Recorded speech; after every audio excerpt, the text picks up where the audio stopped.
Assalamualaikum warahmatullahi wabarakatuh. Perkenalkan, saya Cahaya Putra Kurniawijaya dari Prodi Sejarah, Departemen Sejarah Fakultas Ilmu Budaya. Nomor induk mahasiswa 20463 157 SA 20724. Sekarang saya akan menjelaskan mengenai hasil penelitian saya yang berjudul Transformasi Industri Kerajinan Kulit di Kecamatan Magetan 1970-an hingga 2002. Penelitian ini mengkaji tentang transformasi industri kerajinan kulit di Kecamatan Magetan pada periode 1970-an hingga 2002 dengan metode penelitian sejarah. Penelitian ini dilatar belakangi oleh perkembangan sektor industri di Indonesia setelah berjalannya Replit 2 pada tahun 1970-an. Kabupaten Magetan sendiri dipilih karena memiliki keunggulan geografis yang tinggi dan tradisi peternakan hewan besar, berkembang menjadi salah satu pusat industri kerajinan kulit nasional melalui dua jalur utama, industri penyamakan dan industri kerajinan kulitnya.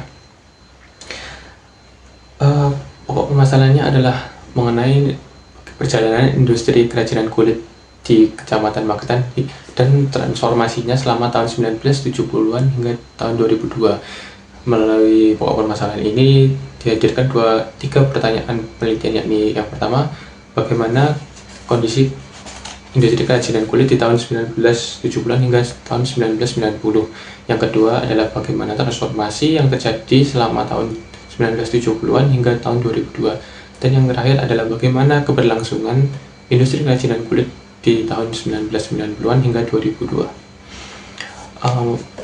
Tujuan dari penelitian ini adalah untuk mendokumentasikan dinamika historis, kontribusi ekonomi, dan serta pertumbuhan struktural dan operasional yang terjadi dalam industri kerajinan kulit di Kecamatan Magetan. Melalui arsip, wawancara, dan studi literatur, penelitian ini berupaya menggambarkan bagaimana interaksi antara faktor geografis, kebijakan pemerintah, dan inisiatif para pengrajin lokal yang telah membentuk industri kerajinan kulit di Kecamatan Magetan hingga sekarang ini.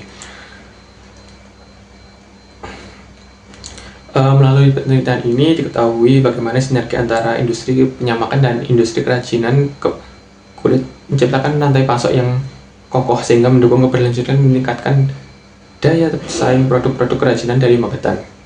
Selain itu, bagaimana proses transformasi dari produk skala besar untuk keberlangsungan militer kemudian menuju industri rumahan menandai perubahan paradigma dalam struktur industri yang membuat dampak sosial ekonomi bagi masyarakat setempat. Terima kasih, sekian dari saya. Mohon kritik dan sarannya. Assalamualaikum warahmatullahi wabarakatuh.